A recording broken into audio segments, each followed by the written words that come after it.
Boss, ha? Ay, yes. Papasyak si Aljo. Hello? Hello? Hello? Eto, sige. Hello? History. Naka-apat na akong boyfriend. Pero lahat, hindi nag-work eh. Hindi kayo ito ang common denominator. Hindi ko alam eh.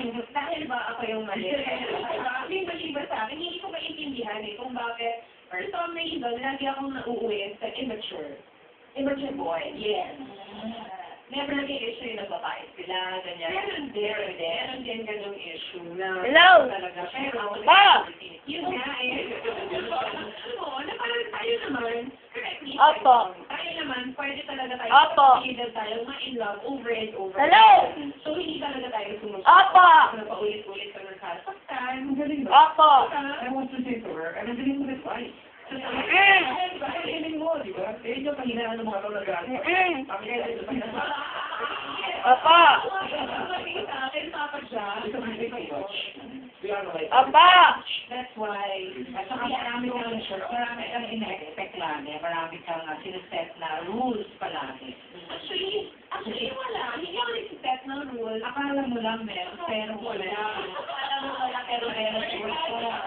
Kasi the mere fact na nag-figure out na immature ka, in relationship, pag hindi kayo parehong nag-give way, lagi mong makikita yung immature. Ganun ba yun? Immature is the human. No, napakalalim nun, napakamahabang debate yun. Anong type mo sa isang lalaki? Yun. Kaya anak mo. Actually, hindi naman siya immature. Immature ka ka.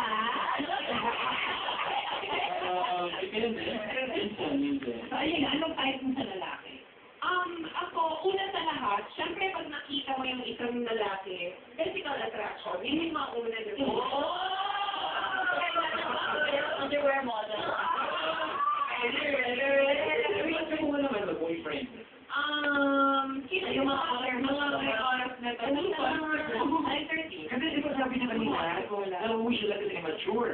I was thinking, kung yun lang nakita tinanong ko, sabihin ko na laki, immature. Immature din ako. Yun nga niya, tinanong ko siya eh. Sabi niya kasi, parang, hindi niya din maintindihan yung sarili. Yes, you are. He's lost. That's what he said. Hindi ko alam kung nagsasabi siya